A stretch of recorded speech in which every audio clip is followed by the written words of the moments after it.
season's going to be over. Lions are going to win it. Lions are bringing the NFC North title back to Detroit.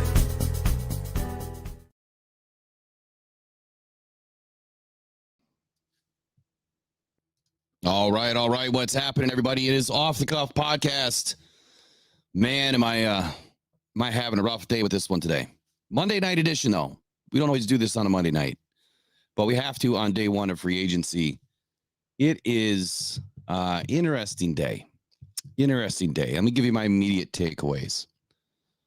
Number one, I did not expect the running backs to fly off the board today as quickly as they did. Not that I cared, because I didn't expect, obviously, the Lions to be players. But I definitely did not expect for that to happen. But I'm also not surprised in Ryan Poles for over-evaluating, overvaluing the Detroit Lions trash bucket. I mean, we threw DeAndre Swift away for a reason. And now he's going to realize what that reason is when he comes back to Chicago, back to the NFC North to play for the Bears. So that's number one. Number two, biggest loser of the day so far, surprisingly, is not the Detroit Lions. It is, in my opinion, going to be the Carolina Panthers for extremely overpaying for a guard today. Robert Hunt straight up robbed the Brinks truck, and whatever else is going on in the Panthers front office there. I mean, he fleeced them completely. His agent, whoever his agent is, completely fleeced the Panthers. So at least we have that going for us, right? We're not that dumb to pay that kind of money. Because, look, I wanted Robert Hunt. I thought that he was going to be a phenomenal guard, and he will be. He's been probably the best guard in the league, honestly, one of. And the Lions needed a guard, but not at $25+ million or whatever it was.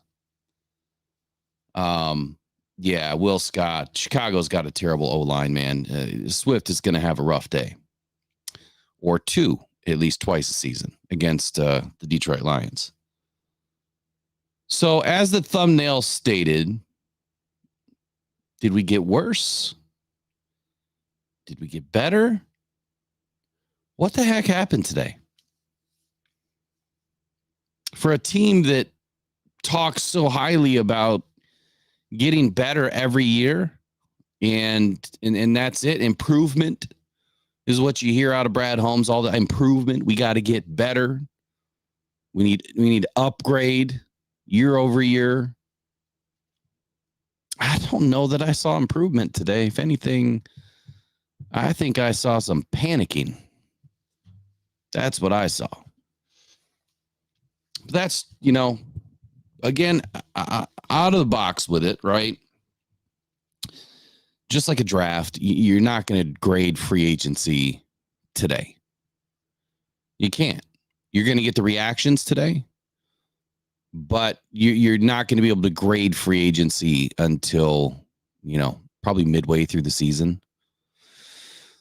Assuming that these guys make it, to the roster healthy, and into week one healthy, then we can start to take a look at them.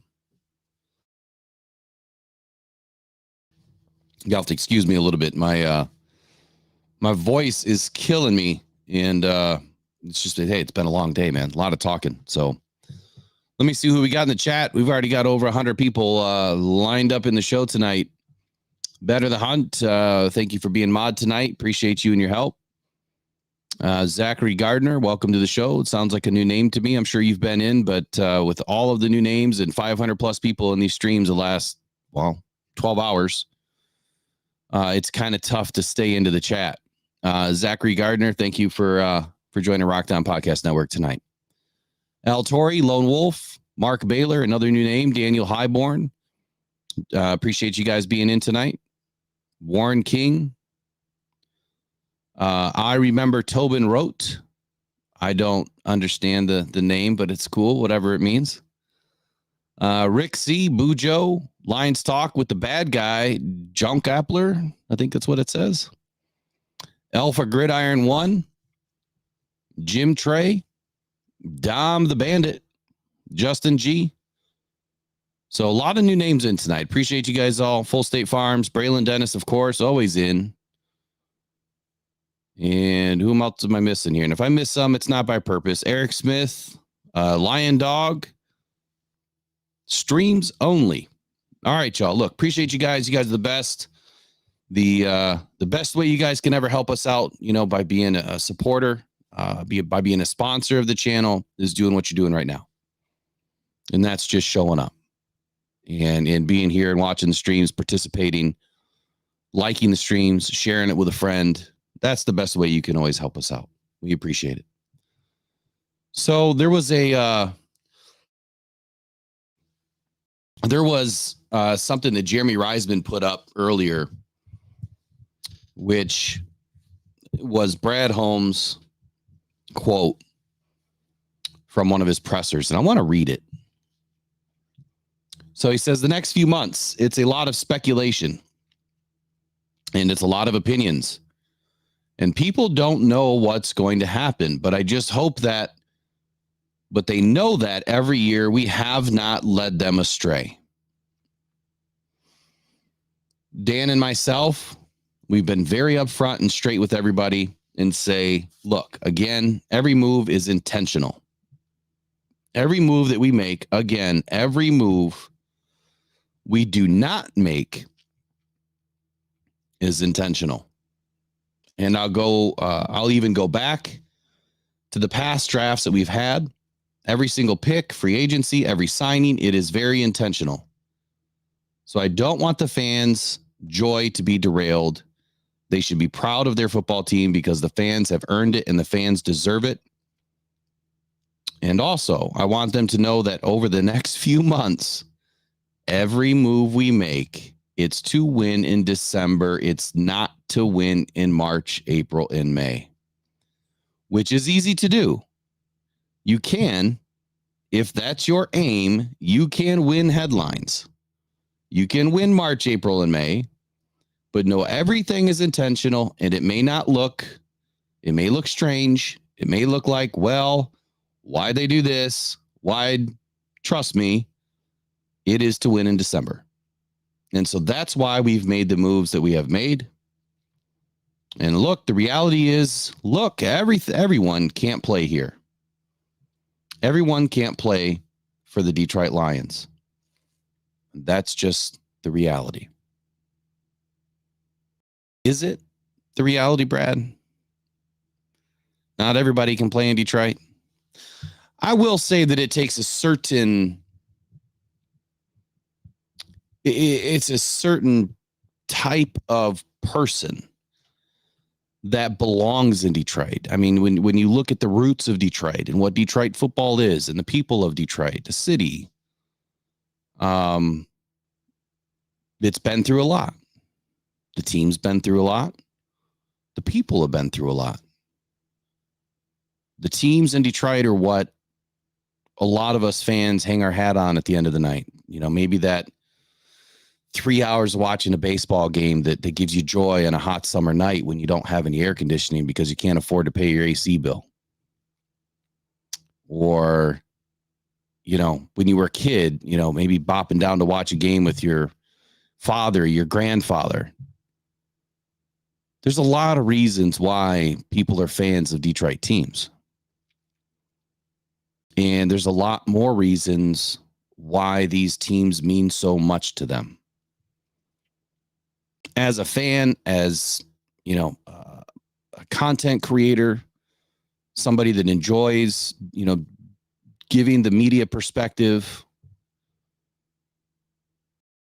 it means both to me from, the perspective that I take it seriously. I want to give you guys the best content I can.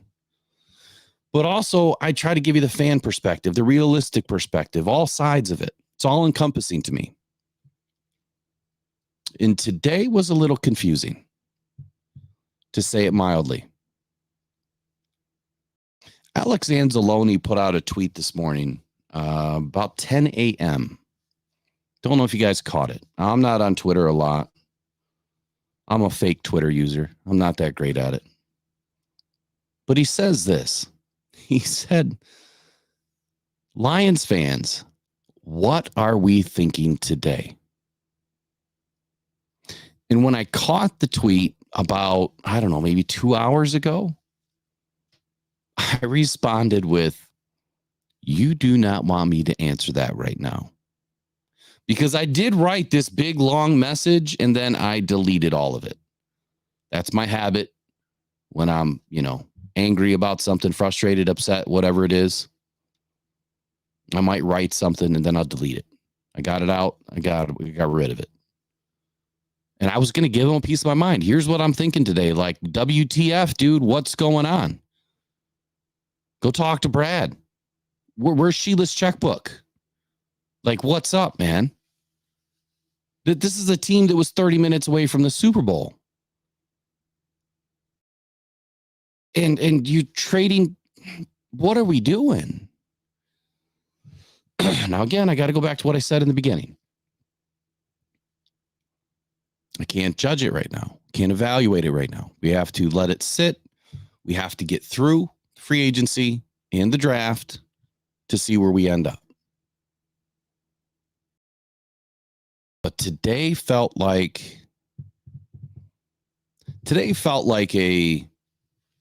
a little bit of a wind back, if you will. Like, I feel like we got worse, not better.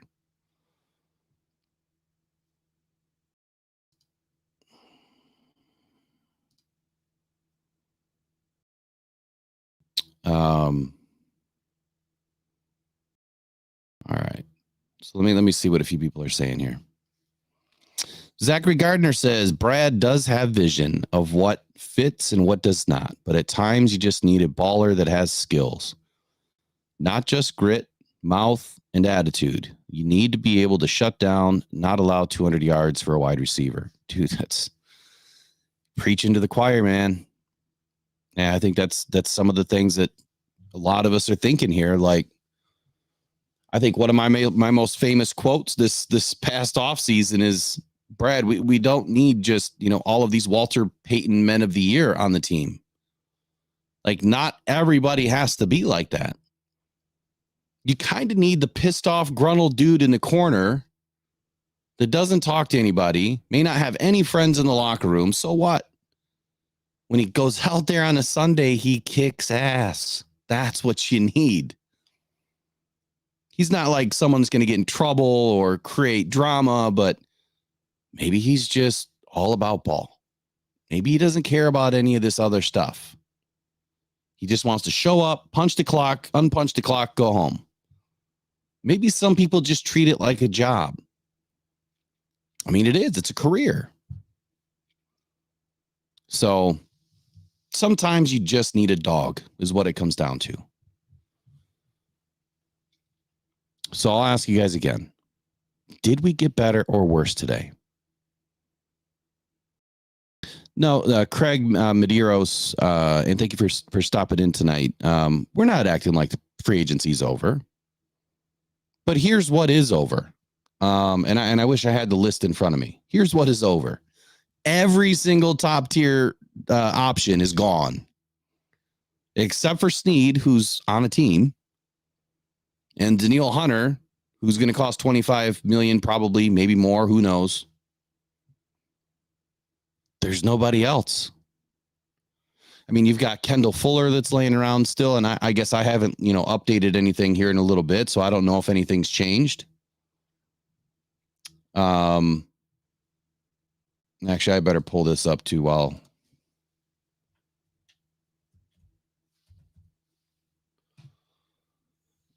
Make sure I've got it up and open just in case something hits. Take a quick look here. Make sure we're not missing anything. I mean, Jacoby Brissett just got a deal. So the cash flow on Christian Wilkins 4-year deal, $110 million.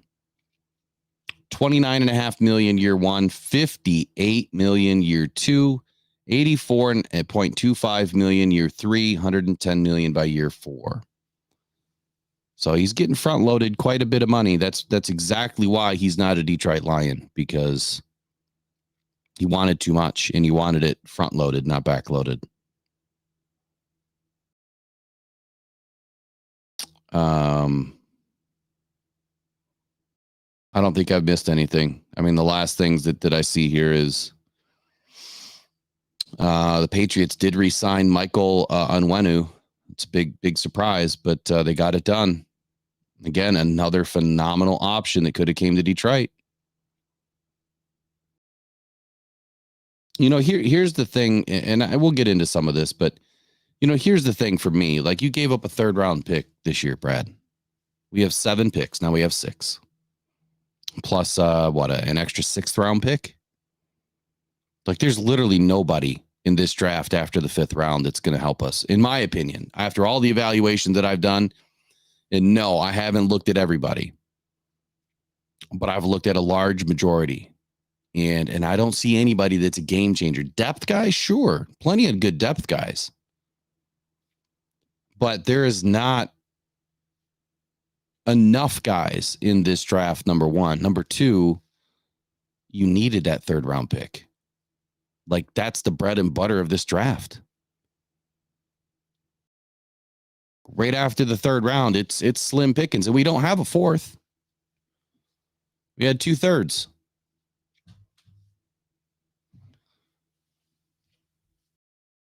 So, all right, let me talk about a couple of guys that we brought into Detroit today, or we're about to bring into Detroit. Number one, the Lions came to terms with Marcus Davenport. Terms of the deal: $10.5 million max value, with a $6.5 million base.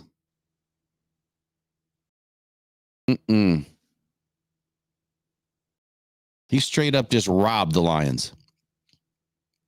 This stuff just doesn't make sense to me.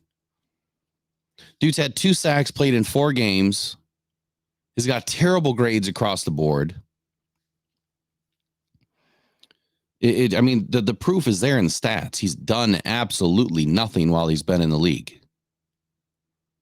How does he earn a $10 million paycheck?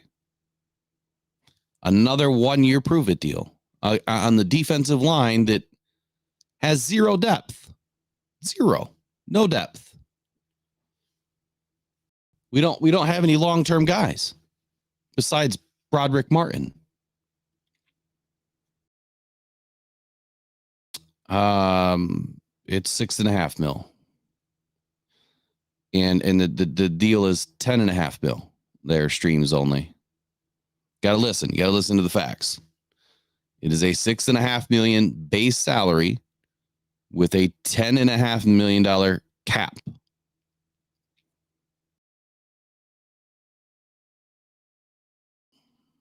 J-Rod, how you doing, man? What's happening? So it just doesn't make any sense. I mean, AJ Epinesa, I don't even know what he went for. What was it? 20 million, I think, for 2 seasons, 10 million a year. You could have had AJ Epinesa for the same price.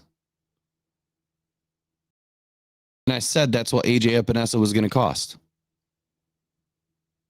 It's exactly what I said he was going to cost. Somewhere between that $8 and $10 million range. Would have been a perfect opportunity.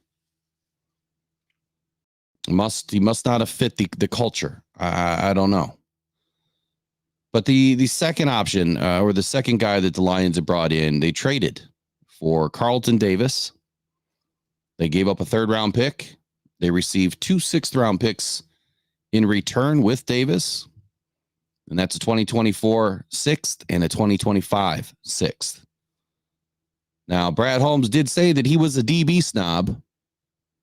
So this guy, Carlton Davis, better be God on the football field. But we know that's not true because Craig Reynolds completely blew this guy out in the Tampa Bay game. You remember the big giant block that Craig Reynolds made? Yeah, that was Carlton Davis. So, yeah, So streams only. Yeah, we got two sixth round picks. Here, I'd like you to do me a favor, streams only. Go look at the PFF mock draft simulator. I mean, I could do it for you. And go pick out 2 sixth round picks for me. They're going to help this team win. Day one. I'll be waiting. We got plenty of time. You let me know in the chat who they are. Yeah, Jerry Jacobs 2.0. Exactly. So when you talk about getting better year over year, now on paper is what we're talking about right now, because, I mean, I can go and look at this guy's tape. He hasn't played in this Lions defense yet. But I will tell you this, it's a lateral move. Now, I read somewhere that he had a 76.5. Here, I'll just read this. On Carlton Davis. So we know that the Lions wanted to address the cornerback position this offseason. Now, they started to complete that task by acquiring Carlton Davis from the Tampa Bay Bucks. I already stated what the deal was here, trading a third for 2 sixths in Carlton. Davis has spent his entire career with the Bucks. He finished with 52 tackles, 2 interceptions, and 9 passes defensed last season. He allowed 5 passing touchdowns. And what they report here is a 76.3 passer rating. Now, if that is true, that is a great passer rating.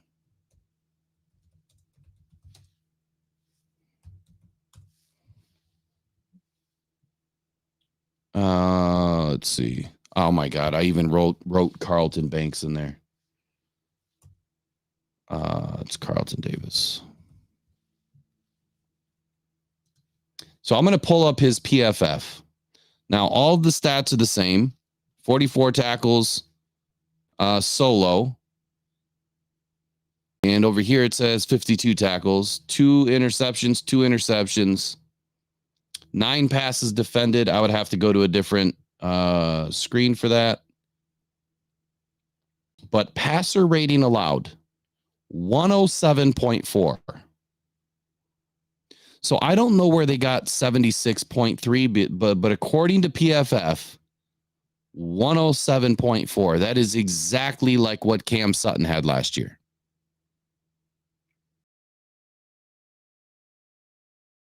So it doesn't make any sense. His overall grade is a 58.2. They talk about being good tacklers, protecting the run game. He has a 63.3 run defense grade. He has a 57.5 in coverage. Let me bring up Jerry Jacobs here. Let me throw this on the screen. I didn't plan on doing all that, but you know what? Let's just do it because I want you guys to see the proof.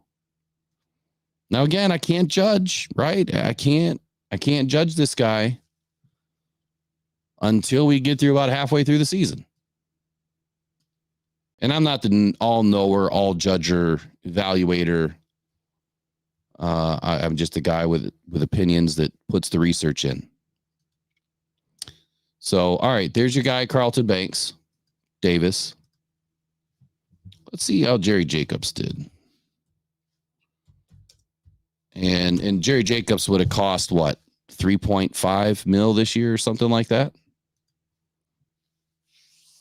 All right, so Jerry Jacobs, let me share this tab instead. Almost identical, 51 tackles, 3 interceptions. So Jerry had 1 more pick. 47 receptions allowed to 51 on Carlton. 71 targets to Carlton's 79 targets. I mean, almost mirror image. So when you look at Jerry Jacobs' numbers right here, you see how it says like tied for 35th, tied for 35th, tied for 12th, tied for 35th. Carlton tied for 51st, targets tied for 26th, interceptions tied for 19th, receptions allowed tied for 22nd. So overall, you would think that it would be better, but that's not how you evaluate it. You have to start dividing the numbers. 51 receptions to 79 targets. What's your percentage? And here, I'll just do that real quick. So 51 divided by 79, he's got a 64.5% catch rate allowed. 64.5%. Jerry Jacobs, 66.2%. You're talking darn near identical. Darn near identical. Now let's go a little deeper. Let's look. Oh, look at that. We got some green. Here, let me share the other one. Doesn't look good, does it? That's Carlton Davis. He's all in the orange and the red. Nothing in the green. Here's Jerry Jacobs. He's got a 70.8 run defense grade and a 73.3 pass rush grade. Yep, terrible in coverage, terrible overall. So 57.1 overall. Carlton Davis, 58.2. Makes no sense to me how these grades even work with PFF. I mean, wouldn't an overall be a collection of all four numbers?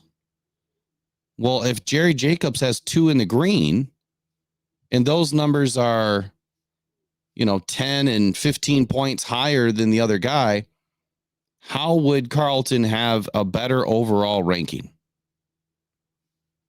By 1.1 points. So Jerry Jacobs on the season, though, passer rating allowed 107.8. What did I say about Carlton? 107.4. And I didn't even look up Jerry Jacobs today. I just remembered that that's where he was, 107 something. So we had a very lateral move today. The only difference is Carlton is going to town with the bank. He's making some serious cash on this. Let me pull up his contract real quick. I think he was in the last year of his deal.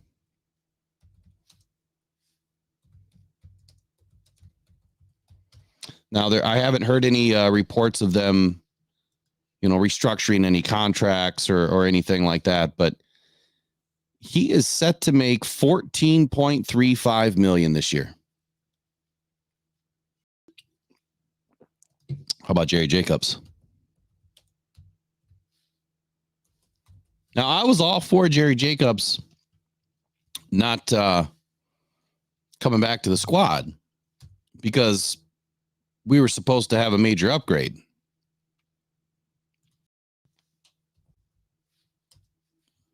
Now, I know free agency is not over yet. And there's plenty of things that can still get done. So Jerry Jacobs' contract this season was, I believe it was his final year. Let's get it pulled up here. Everything's working a little bit slow. I don't know why. Maybe Over the Cap is having some trouble. I think they are. All right, so Jerry Jacobs' final year, he was set to make, get this, well, he was an unrestricted free agent, so he wasn't going to make anything. 900 or 1.167 million was last year's contract, 2023. So even if they would have signed him to a single year deal, do you think that they would have paid 14 million? No way. No freaking way. Mark Baylor says the Bucs are going to use that third round to trade for Lattimore. Oh, geez.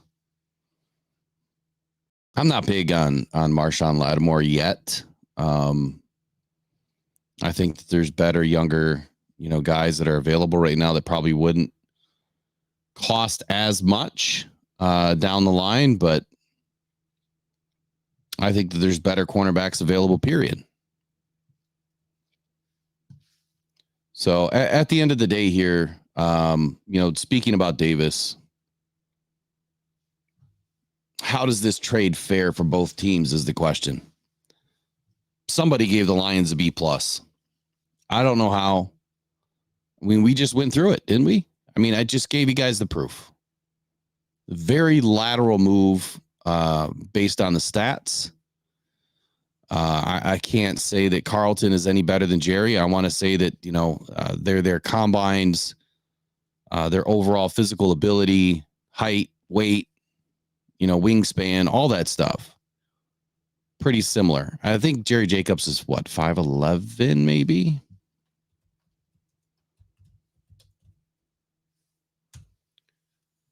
So Jerry Jacobs is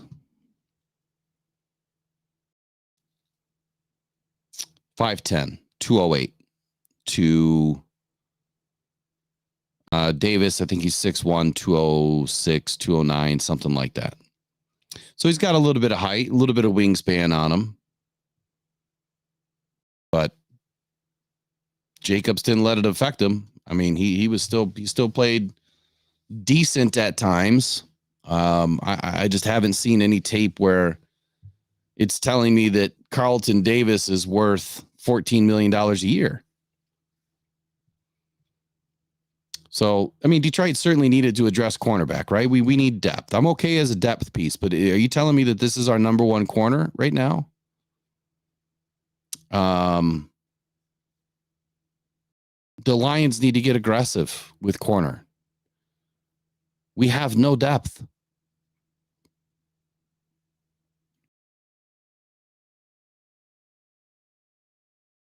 Rick, I'm sorry. I didn't see your message there. Looks like it was retracted or something.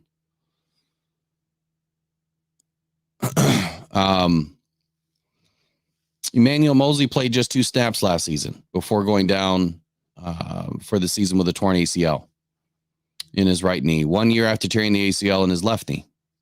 So that experiment didn't work. Now we have Emmanuel Mosley back. Again, he's a depth piece right now. There's no way he can be considered a starter when he's not even going to be able to be back before week 1, more than likely.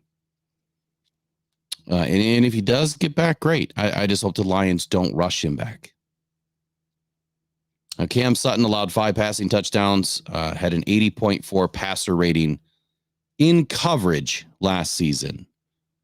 But overall, I want to say Cam Sutton's overall passer rating was not an 80.4. Now I'm going to have to pull it up and look.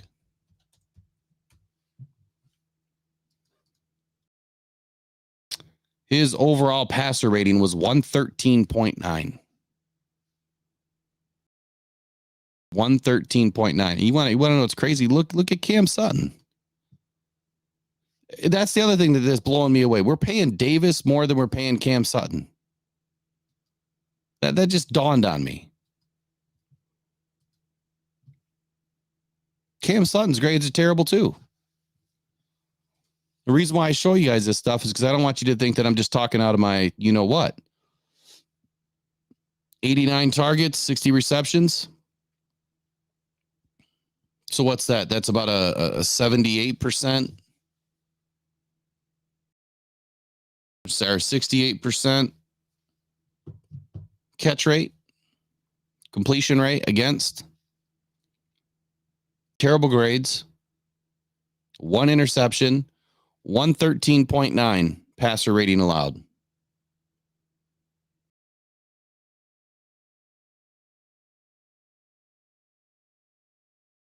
These are the things that concern me.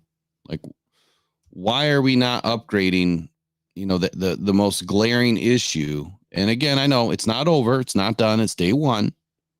But $14 million? You're paying this guy more than Cam Sutton, your starter. And this is a depth guy?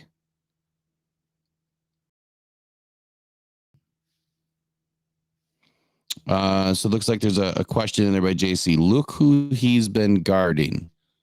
Yeah, no, it's been guarding by committee. I mean, the 6 wide receivers that torched him, he wasn't the only one covering them. And here's what I would ask you, JC. Did Jalen Johnson cover him pretty well? I think so.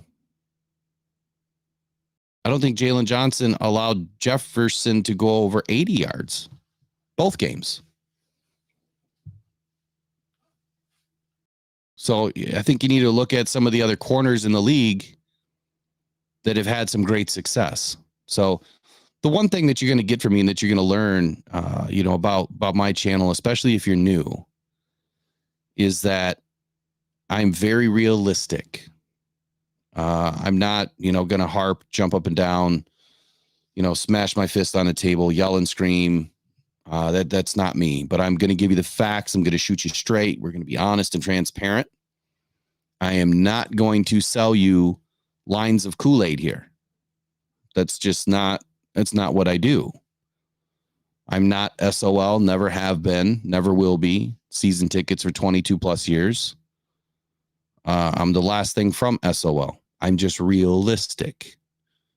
And I do the research. So everything is based on research. And the longer you stick around, I think the more you'll appreciate it, because at the end of the day, we get a lot of things right here at Rockdown Podcast Network. A lot. And I don't try to brag about stuff because that's just not what I do. But sometimes you have to let people know you were right so that you can build your, I'm trying to build the credibility of what we do here. And you do that by two ways. You just keep putting content out, people notice. They'll remember, oh my God, that dude said this and it happened. But in the very beginning of getting to know me, just know that I'm going to speak the truth to you as much as I can with the facts that I have. And then we'll continue to buy more, buy more time, which we're very thin on, to do more research to find the right information to give you. Let me see some of your questions in here. Let's get into the chat here. Joseph Austin says, you said Holmes panicked. Yeah, I think he kind of panicked a little bit today. I think everything was flying off the board. Streams only. I'm not a doomer, dude. I'm not a doomer.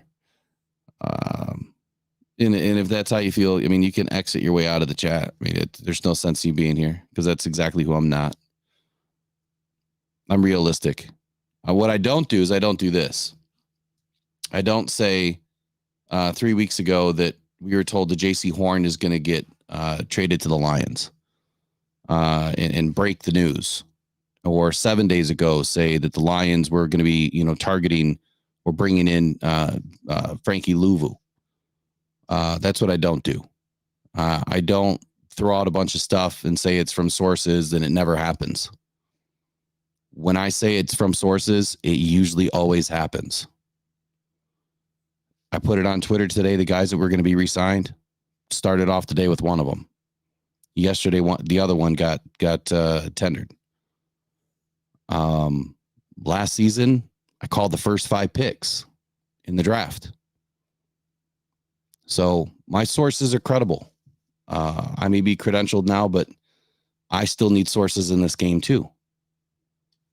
And we work hard to give you the honest facts. That's what we do. We don't do this for clicks. Like I started this off, it's not for money.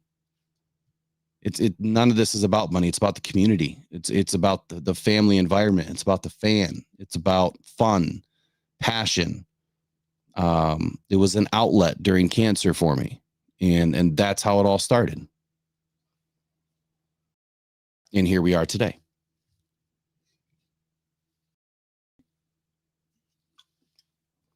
I'm not just going to make stuff up. I don't think that's a realistic way to live either. And maybe that's my personal choice, but I'm not going to live in a fairy tale world. I'm not going to live in, thinking that everything is just okay or perfect or, I've always been one to trust Brad in his process. And I've been one of the few actually standing on the table and saying, we are 1 year away. We're half a season away. We just need to get that extra draft, because he needed to assemble his team and build through the draft and build the core, which I believe in. I 1,000% believe in building through the draft. But there comes a time where you have to build through free agency too. You have to pluck those game changers, especially when you were 30 minutes away from a Super Bowl. And it is so hard to get back. So let me get back to this. Here's what I will say, though. What I said would happen is kind of happened, though.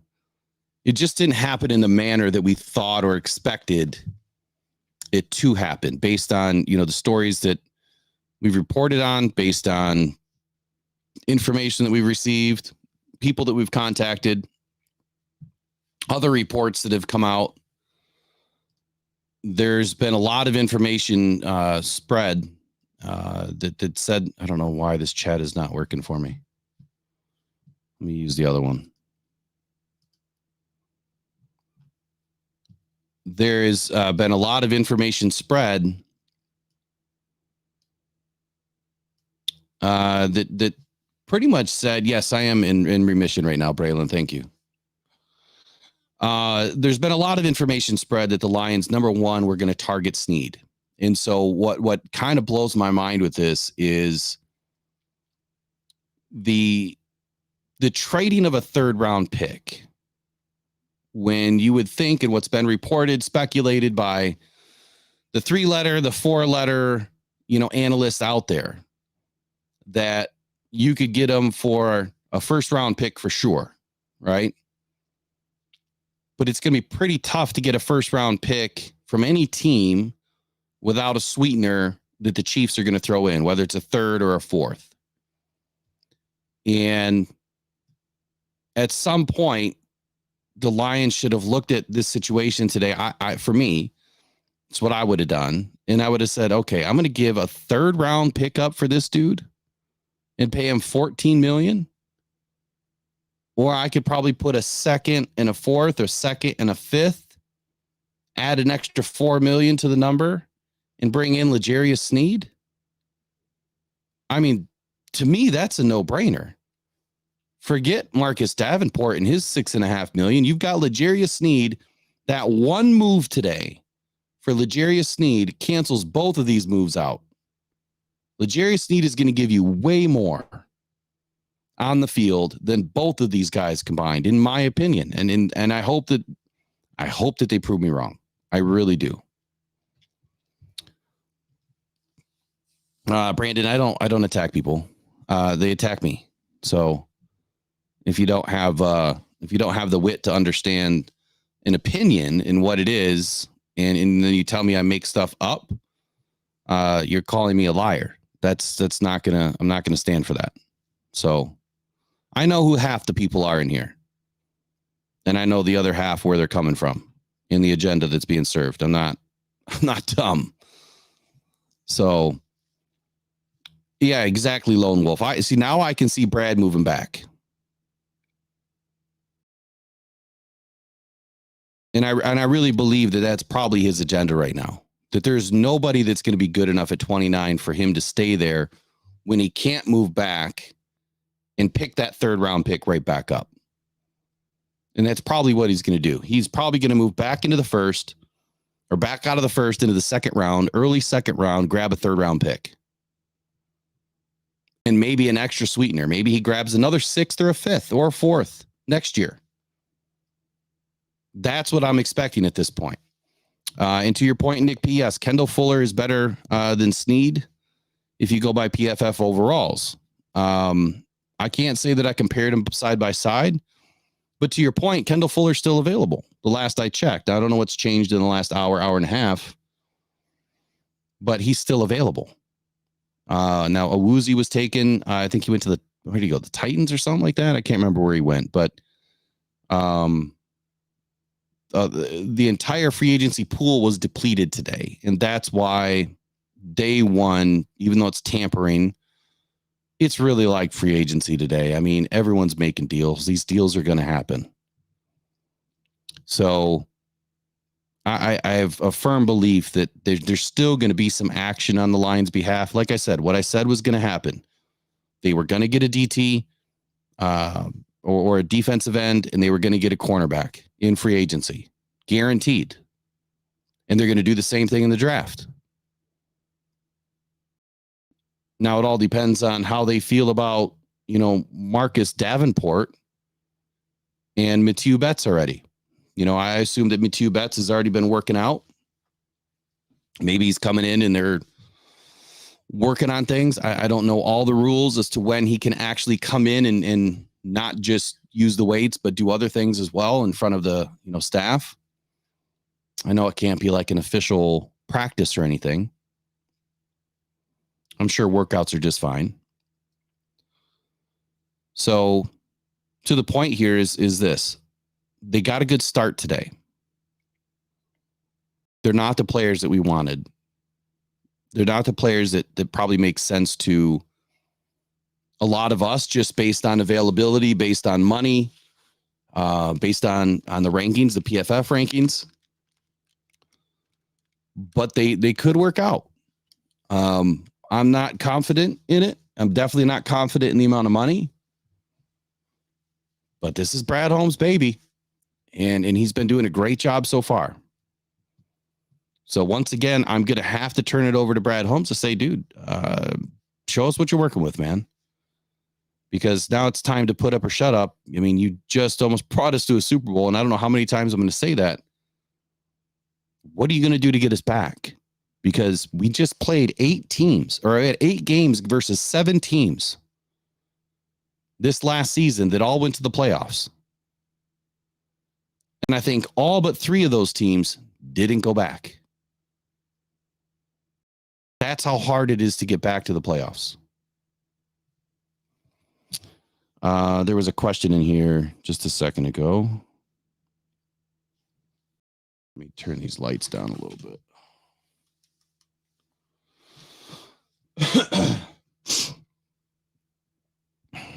Peter Van Larhoven says, think of this. Davenport and Chris Jones have the same cap number this year. That's nuts. It's just how big is Chris Jones' cap number going to be later?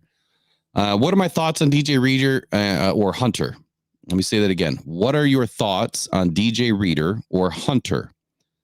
If those are realistic moves Brad makes tonight or tomorrow, I'm still debating edge or interior. That dude beasts question. So I think I've been on record enough today to say that I do not value DJ Reader as high as I would a Hunter move.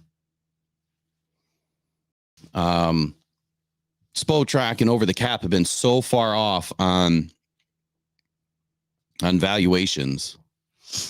It's kind of hard to, without spending all the time and literally going through every contract. What you have to do is go through like 10, 15, 20 contracts, add them all up, divide them all up, and find the average. And that's where you're going to figure out how close, you get really close anyway to what their contracts would have been today.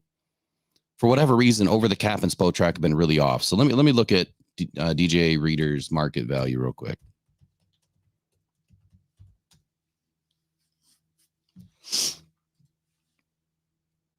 All right, so he's valued somewhere around 15 million on Spotrac.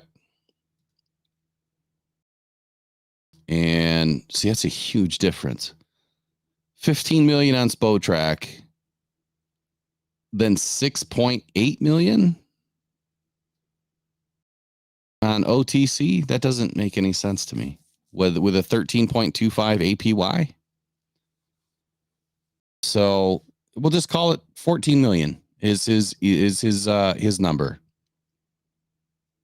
And when I look at DJ Reader in the last year, he had the quadriceps injury. I think it was week 15. He had the season-ending injury. It first came out as a quad injury, later came out as a knee injury.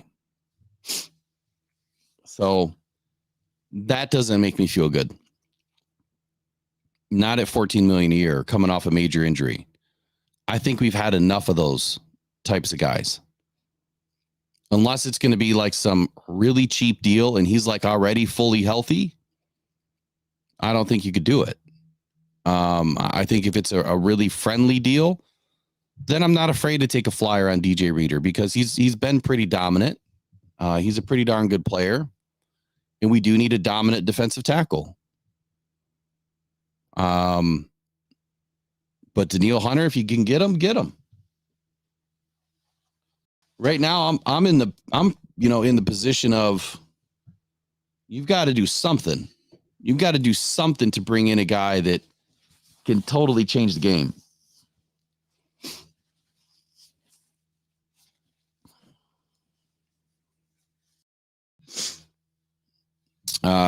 Guns Film says bets in Houston are going to be off the chain this year. I hope so. I hope Houston can get back to his form.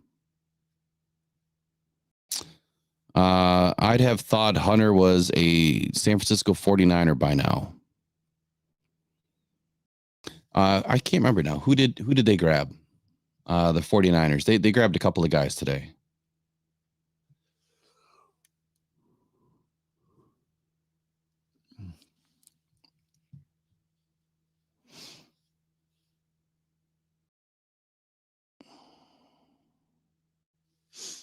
So JC, to your point, can't pay everyone.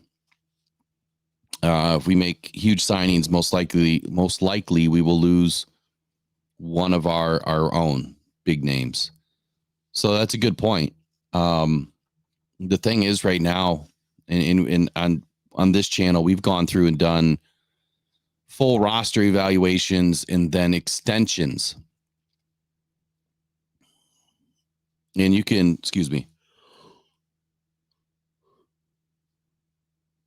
you can literally extend Jared Goff,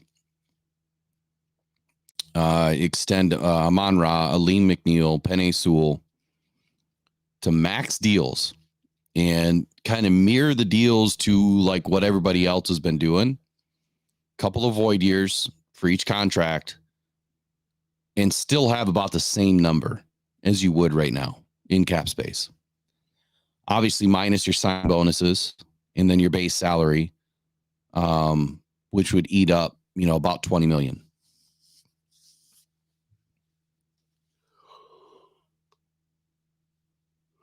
But the difference is it frees up a lot of money from Jared Goff. You could probably, I think his number's like 33 million. You could probably get him down to around 20, maybe less.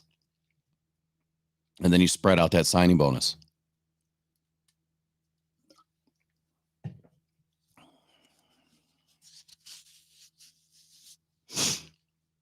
Adam says, what do you think the move is? Do they run it back with the same D into the draft? I hope not.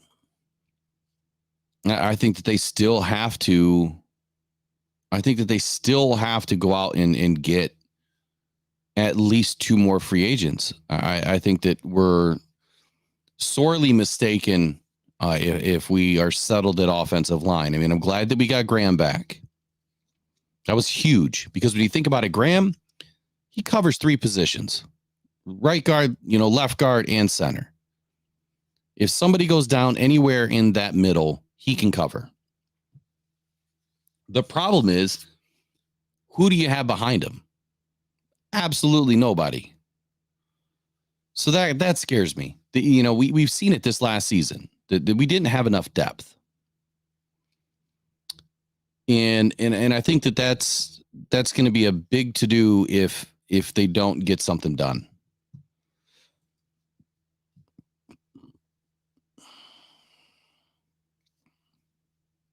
Now, according to, it looks like this channel, Malik Wright, it was reported by AZ Sports that said the Lions had serious interest in DJ Reader, and that came out about a quarter after noon today.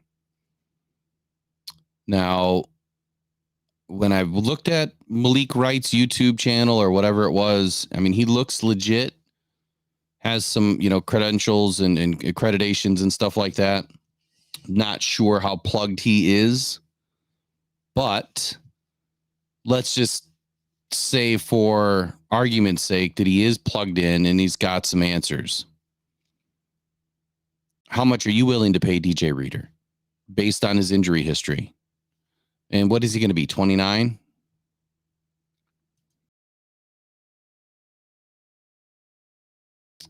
He's 6'3", 327, so great size, 8 years in the NFL.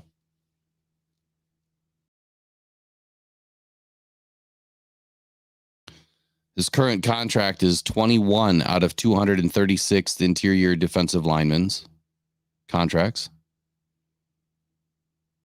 And I don't know why it's not giving me his age. I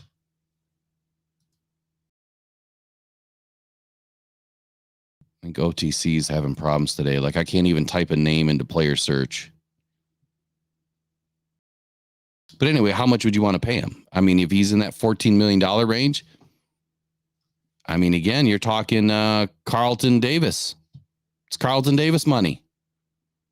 Would you rather have had DJ Reader today? Jameson makes the catch. Touchdown, Detroit Lions. That's what I'm talking about. That's what I'm talking about, number 9. I appreciate you, my man. So would you rather have Carlton Davis or DJ Reader? Same money. You wouldn't have had to give up any draft picks either. You wouldn't have got the 2 6th-round picks, but they're kind of worthless picks in my opinion.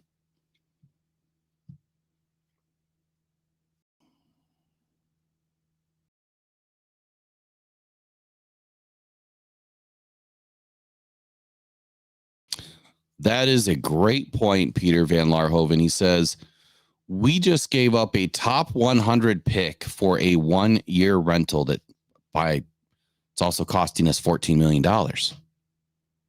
Or costing Sheila and the Lions $14 million. It's a great point. So they better try to get a multi-year done and reduce that cap number, I think is goal number 1. You've got to at least get a 2-year deal done with a void year and make it happen. So C. Klaus, yeah, we've gone over the whole Carlton Davis stuff quite a bit throughout the beginning part of this. How do I feel about it? Not happy. I'm kind of beside myself with it. We went over all of his grades. We went over the comparisons between him and Cam Sutton and Jerry Jacobs and how it was a very lateral move between Jerry Jacobs and Carlton Davis. I mean, it's almost identical. Cam Sutton, even his grades, very comparable. The fact that he's making more than Cam Sutton, I mean, that just blows me away. So I think that there's better options. I do. Now, does that mean that I'm, going to go pound sand and put my head in a hole and cry about it? No. But we've just got to trust in Brad Holmes. And so far, he's done a great job. And this is just going to be another one of those blind, faithful, trusting moments where we got to kind of wait and see. Chris says Davis is a man-to-man quarterback or cornerback and a darn good one too. He just isn't great in zone, but that's what they wanted. A cornerback that can throw on the outside on an island and be okay.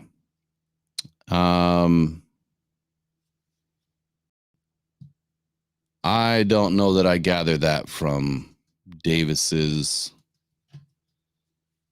stats, but let me take a look.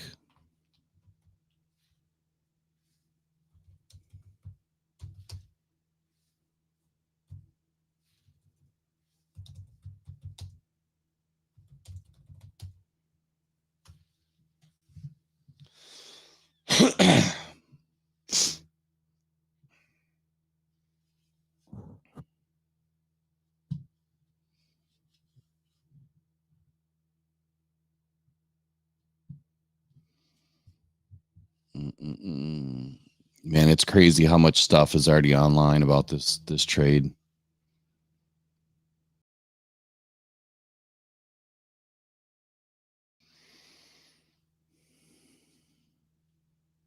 You know what Davis reminds me of right now? He is 2023's CJ Gardner-Johnson. That I will say.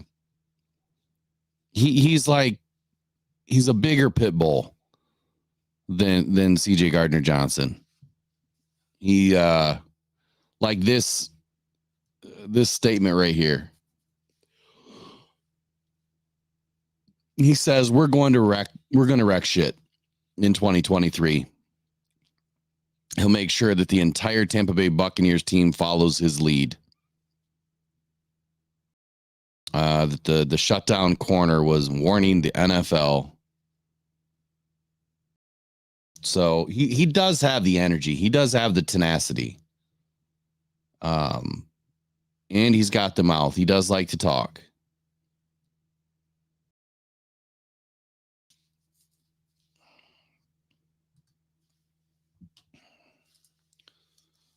Let me take this off. It keeps scratching my laptop. So let me find his snap counts here.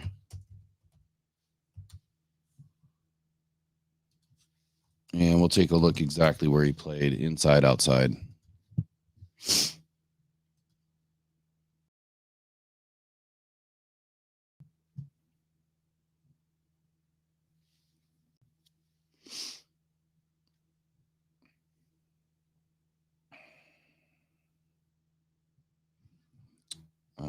Where is it? Transactions, splits.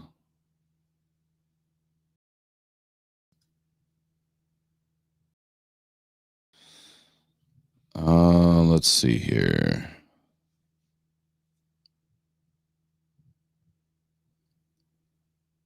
It's not giving me what I want.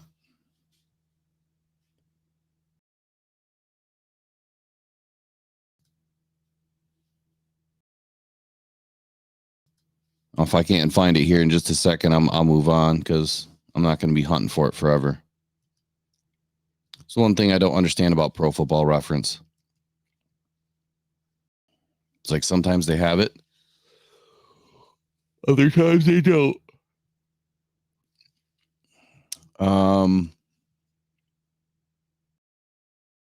I don't see it. Let me check PFF real quick. I would like to know how many snaps he's played inside versus outside. I thought he was more of a slot corner.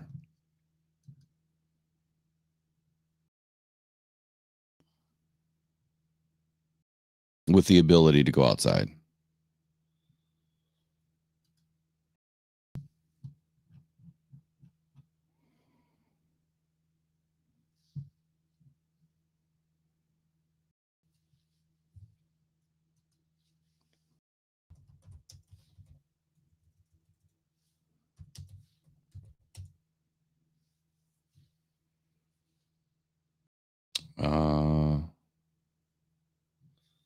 What did you just say? Carlton covered outside is being covered inside. I thought Tampa had Jamel Dean. Did Jamel Dean not play for him in 2023?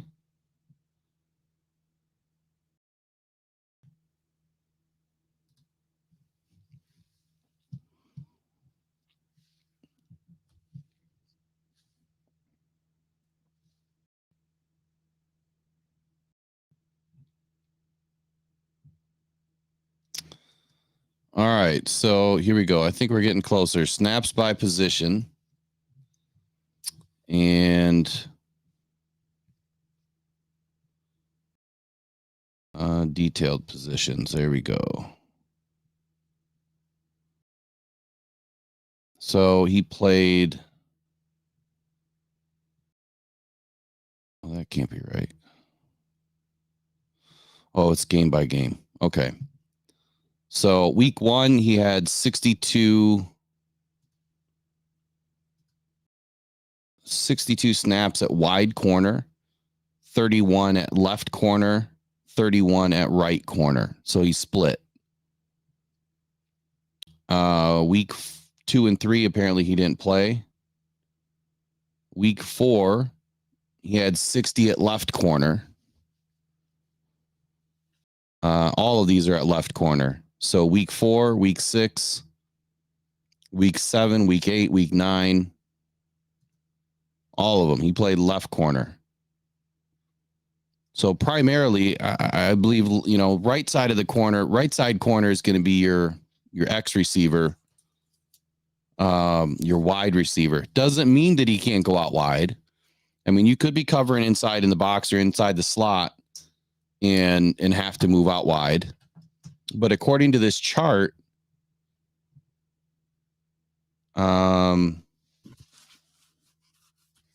He's up in the box and up in the slot here. I don't know why this thing keeps telling me. I'll share it and show you. So I could have sworn he was a slot corner, and that's what this is kind of showing us here.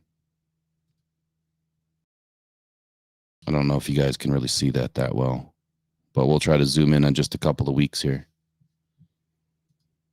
So I don't know if you can see my mouse. It looks like it's highlighting it. So this is week 4. So up on the D line, 1 snap. Left outside linebacker, 1 snap. Up in the box, 2 snaps. I think that's left inside linebacker. Then slot corner. This is all the same game. Wide corner. Left corner.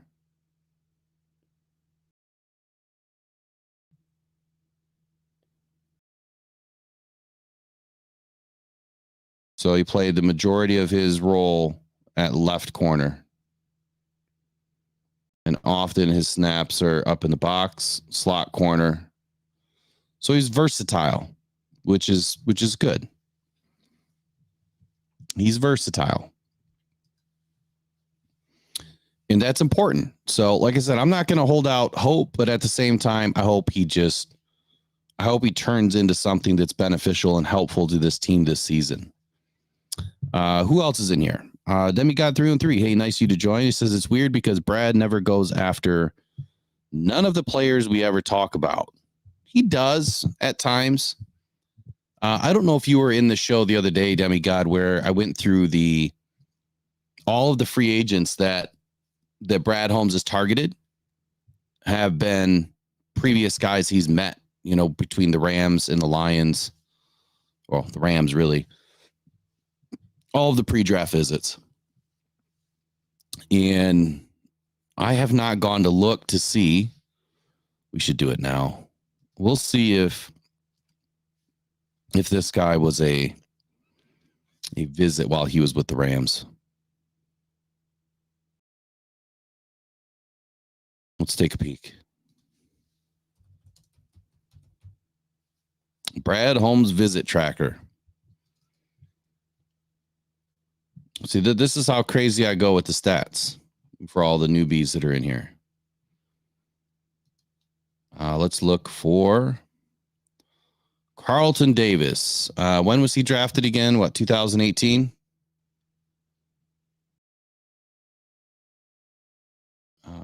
Draft profile.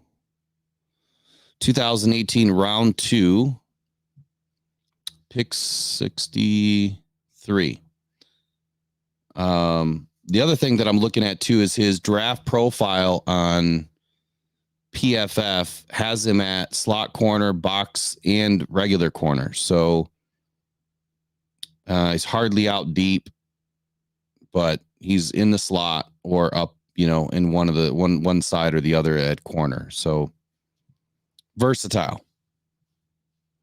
What's happening, iRegister? Good evening.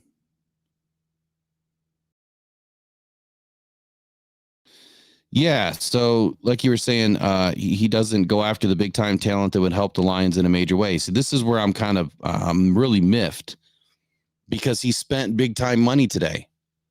So the question, I don't know if you were in just a moment ago, but the question that I'm going to pose to you is the Lions just spent $25 million this season for 2 one-year rentals, $25 million for 1 season.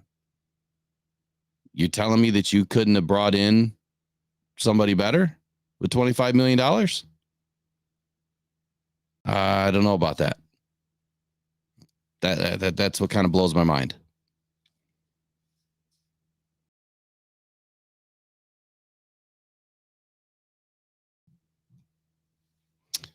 All right, so let me take a quick look here at Brad Holmes' tracker and see if he was on the list in 2018.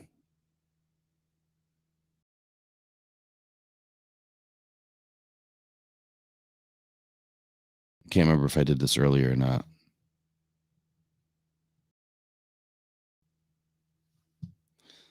I'm going to have to look it up again.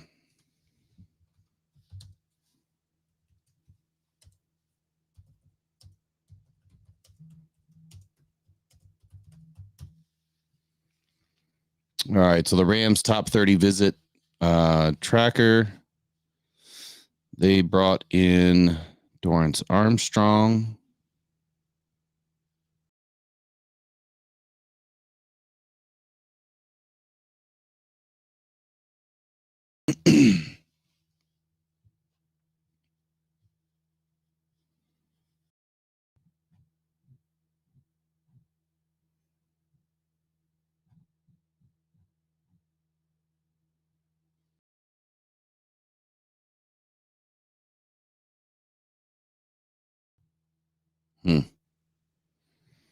Their pre-draft visit seems a little bit light. Like I don't even see 30. I don't even see 30 guys in 2018.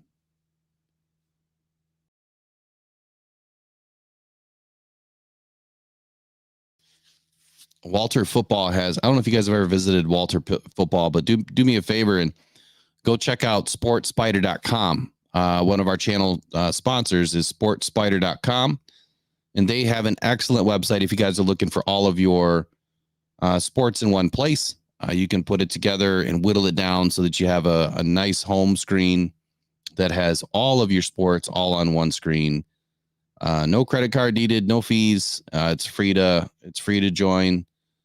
And that's Sports Spider with a Y, SPYDER.com, sportspider.com. So we look at the Rams tracker, and then we'll take some more questions, and then we're going to bounce for the night. It's been a long day.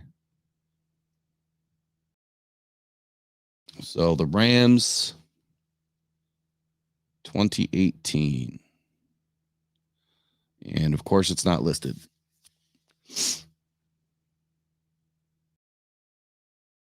Well, maybe it is.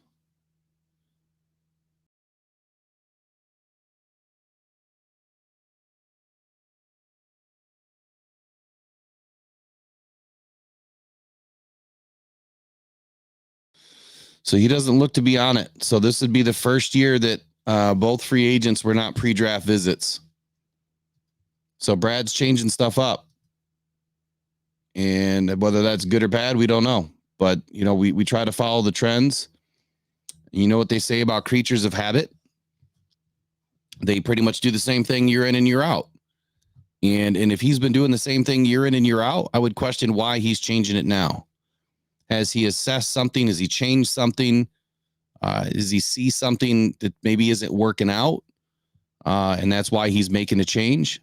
I mean, so far, Jamal Williams, Kaminsky, Denzel Mims, Juju Hughes, Cam Sutton, Darius Fountain, Tyrell Crosby were all pre-draft visits of Brad Holmes, and were all free agents brought in since 2021.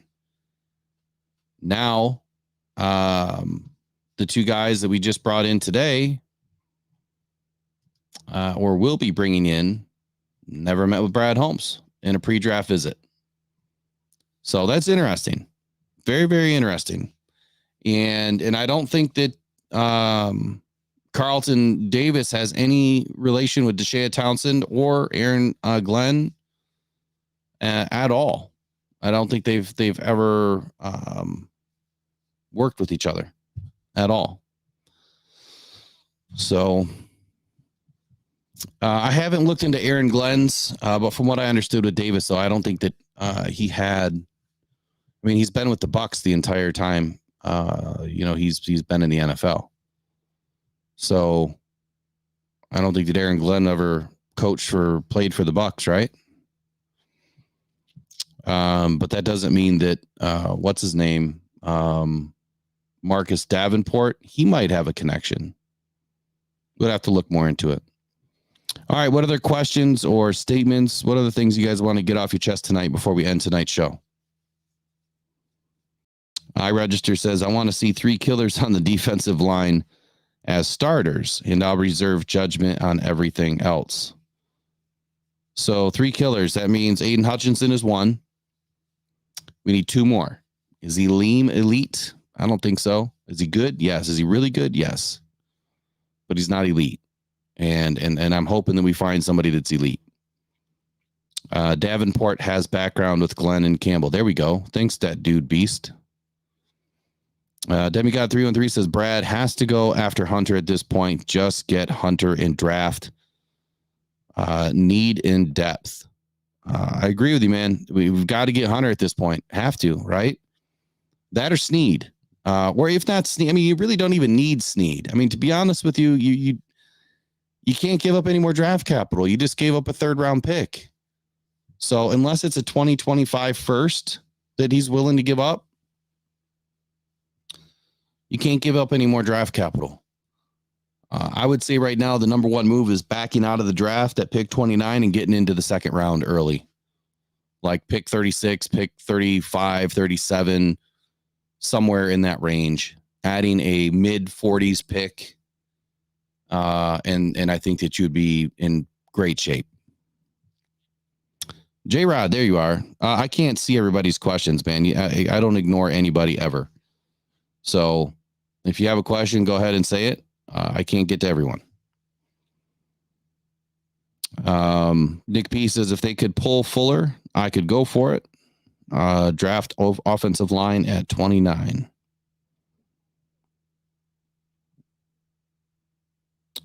J-Rod, you said, wow, New Orleans visit. I don't know what else you had said, bud. New Orleans.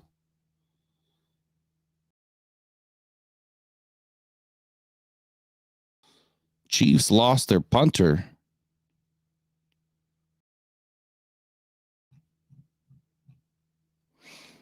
All right. So, well, what's left is average. I would agree with that. Where J-Rod says, well, I asked if AG has. I think your message broke up.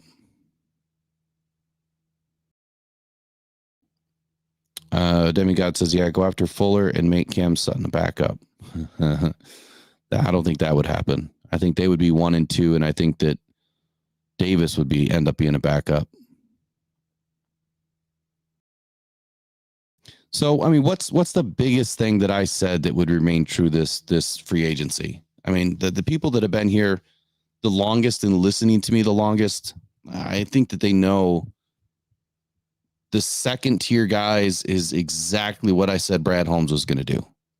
Now, I may have gotten the guys wrong. Brad completely changed what he was doing this year. We've already identified it. Not one guy is a pre-draft visit. Nope. These guys, Marcus has a relationship with Dan Campbell and Aaron Glenn. Davis doesn't have a relation with anybody yet. And we way overpaid, to Bujo's point.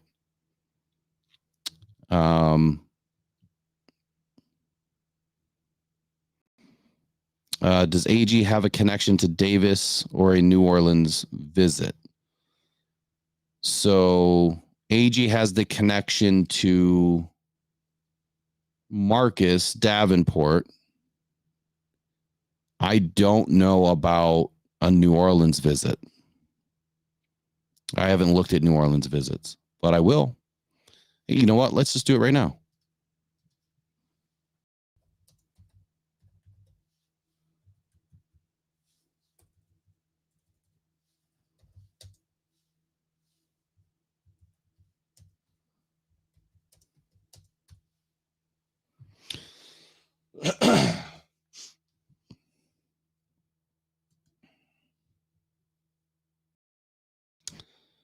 All right. So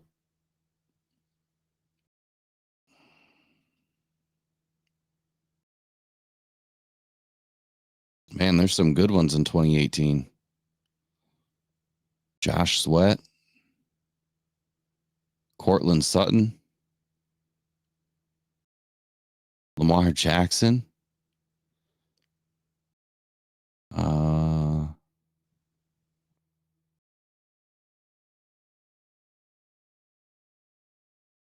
Some good visits. Arden Key, Leighton Vander Esch. But this list only has 24 of the allotted 30 listed. It takes time to really go in and find all of their visits. Some websites do a really good job at keeping this stuff together, but others They don't. So I have to go to multiple sites, compile it all, make a Word doc, and put all the information together. All right, let's check the old Twitter and see if anything's changed here. You know how Brad Holmes works. He works in the middle of the night. Let's see. Taki looks like he signed a 2-year, $6.5 million deal. Wow. Last I thought, Sion Taki was pretty decent. I'm not saying we necessarily need a linebacker, but it would mean that you wouldn't have to draft one at this point. I don't see anything else changing, at least from Tom Pelissero. I don't see any other updates other than Taki. So, yeah, the Texans are going to load up, man. They're going to be making a run this year.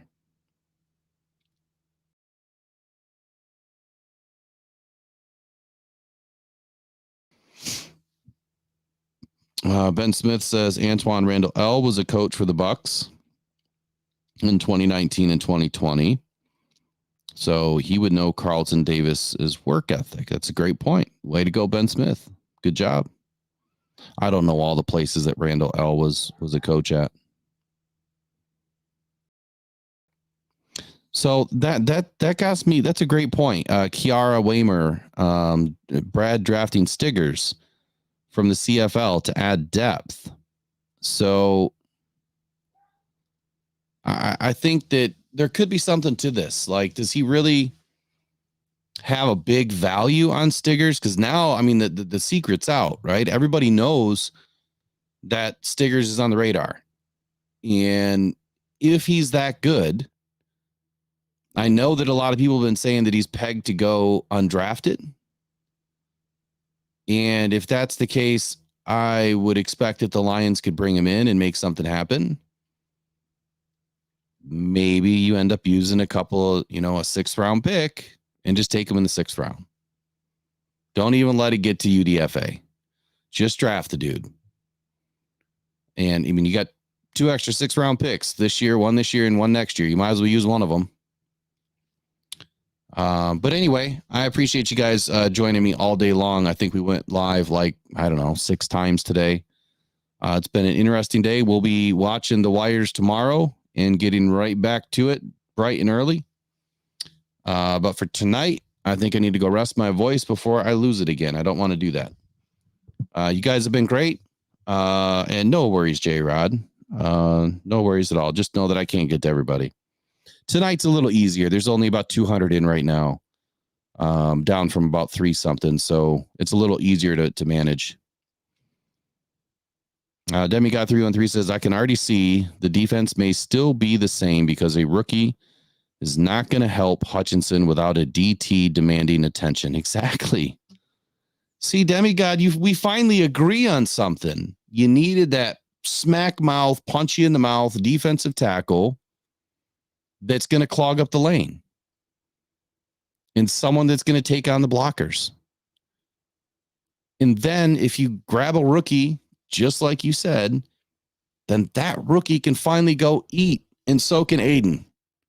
Because if they block Aiden and the DT, well, the rookie's probably going to end up defensive rookie of the year then, if he's good at his job. So it'll be interesting. Look, I'm not saying Brad Holmes is scuttling the team, but we expected something a little bit better today, and I think we'll get there. It's not over yet, and who knows? Man, he found 4 impact players last year in the draft. Maybe he does it again. He's surprised us every single year. So, all right, y'all. I appreciate y'all being here, and a Demigod, I always like a challenge. But hey, at least we finally agreed tonight. Better the Hunt, Tracy, appreciate my mods. You guys are great. You guys are great sponsors and supporters of the channel as well. So until the next time, or the 50 different lives tomorrow when the Lions go out and sign Danielle Hunter, we'll see you in the next one. Bye-bye.